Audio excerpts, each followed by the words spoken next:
بسم اللہ الرحمن الرحیم۔ بعض مرتبہ بچوں اور بچیوں کو اور اسی طرح گھر کے دیگر افراد کو کبھی کبھی نظر بد یعنی بری نظر لگ جاتی ہے، تو اس نظر بد کو دور کرنے کے بعض دعائیں اور بعض طریقے نبی کریم صلی اللہ علیہ وسلم سے ثابت ہیں۔ ان کو اختیار کریں گے تو اللہ تبارک و تعالی ضرور شفا نصیب فرمائیں گے۔ نظر بد سے حفاظت اور اس کا اثر ختم کرنے کے کئی طریقے احادیث مبارکہ سے معلوم ہوتے ہیں۔ ایک طریقہ یہ ہے کہ جس کو نظر بد لگ جائے تو اس کو رسول اللہ صلی اللہ علیہ وسلم کے اس قول مبارک سے دم کیا جائے: بسم اللہ اللہم اذہب حرہا وبردہا ووصبہا۔ اللہ کے نام پر اے اللہ تو اس نظر بد کے گرم سرد کو اور دکھ درد کو دور کر دے۔ اس کے بعد یہ کلمات کہیں: قم باذن اللہ، اللہ کے حکم سے کھڑا ہو جا۔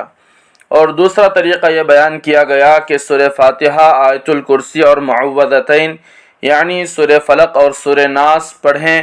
اور ایک دعا پڑھیں: اعوذ بکلمات اللہ التامہ من کل شیطان وہامہ ومن کل عین لامہ۔ اور اسی طرح ایک تیسرا طریقہ یہ بیان کیا گیا کہ نظر بد دور کرنے کے لیے جس آدمی کے بارے میں معلوم ہو کہ اس کی نظر لگی ہے، اسے وضو کرایا جائے اور اس کے استعمال شدہ پانی کو کسی برتن میں جمع کر لیا جائے، اور پھر جسے نظر لگی ہے اس پانی سے اس کو غسل کرایا جائے، جیسا کہ احادیث مبارکہ میں اس کا طریقہ مذکور ہے۔ حضرت ابن عباس رضی اللہ عنہما نبی کریم صلی اللہ علیہ وسلم سے نقل کرتے ہیں کہ آپ صلی اللہ علیہ وسلم نے فرمایا: نظر بد حق ہے، یعنی نظر لگنا ایک حقیقت ہے۔ اگر تقدیر پر سبقت لے جانے والی کوئی چیز ہوتی تو وہ نظر ہی ہوتی، اور جب تم سے دھونے کا مطالبہ کیا جائے تو تم دھوؤ۔ نبی کریم صلی اللہ علیہ وسلم کے آخری الفاظ جب تم سے دھونے کا مطالبہ کیا جائے تو تم دھوؤ کا مطلب یہ ہے کہ اس وقت عرب میں دستور تھا کہ جس شخص کو نظر لگتی تھی اس کے ہاتھ، پاؤں اور زیر ناف حصے کو دھو کر وہ پانی اس شخص پر ڈالتے تھے جس کو نظر لگتی تھی، اور اس چیز کو شفا کا ذریعہ سمجھتے تھے۔ اس کا سب سے ادنا فائدہ یہ ہوتا تھا کہ اس کے ذریعے سے مریض کا وہم دور ہو جاتا تھا۔ چنانچہ رسول کریم صلی اللہ علیہ وسلم نے اس کی اجازت دی اور فرمایا کہ اگر تمہاری نظر کسی کو لگ جائے اور تم سے تمہارے اعضاء دھو کر مریض پر ڈالنے کا مطالبہ کیا جائے تو اس کو منظور کر لو۔ اسی طرح ایک دوسری روایت ہے، حضرت ابو امامہ رضی اللہ عنہ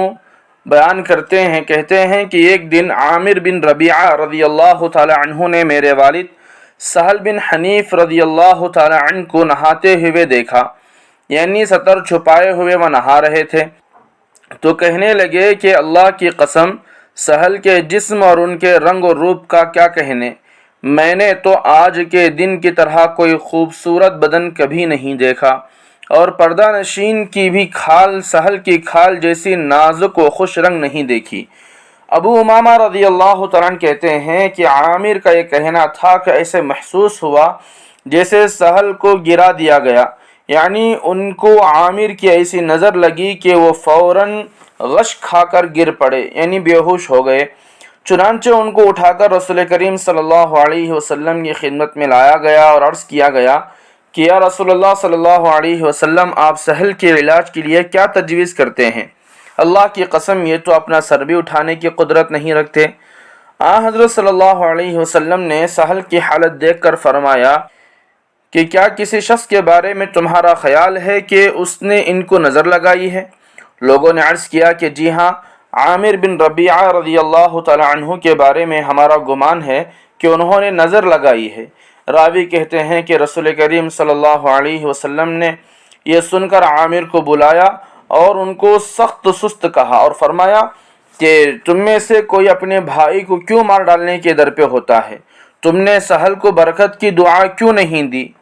یعنی اگر تمہاری نظر میں سہل کا بدن اور رنگ و روپ بھا گیا تو تم نے یہ الفاظ کیوں نہ کہے بارک اللہ علیک، تاکہ ان پر تمہاری نظر کا اثر نہ ہوتا۔ پھر آپ صلی اللہ علیہ وسلم نے عامر کو حکم دیا کہ تم سہل کے لیے اپنے اعضاء کو دھو اور اس پانی کو اس پر ڈال دو، چنانچہ عامر نے ایک برتن میں اپنا منہ، ہاتھ، کہنیاں، گھٹنے، دونوں پاؤں کی انگلیوں کے پوروے اور زیر ناف جسم یعنی سطر اور کولوں کو دھویا، اور پھر وہ پانی جس سے عامر نے تمام اعضاء دھوئے تھے سہل پر ڈالا گیا۔ اس کا اثر یہ ہوا کہ سہل فوراً اچھے ہو گئے اور اٹھ کر لوگوں کے ساتھ اس طرح چل پڑے جیسے ان کو کچھ ہوا ہی نہیں۔ لیکن یہ بات یاد رکھنا چاہیے کہ اس طرح کا جو علاج ہے اس کا تعلق اسرار و حکم سے ہے، جس کی حکمت ہمیں سمجھ میں نہیں آتی، اس لیے عقلی بحث اس بارے میں نہیں کرنی چاہیے۔ اللہ تبارک و تعالی عمل کرنے کی توفیق عطا فرمائے۔ السلام علیکم ورحمۃ اللہ وبرکاتہ۔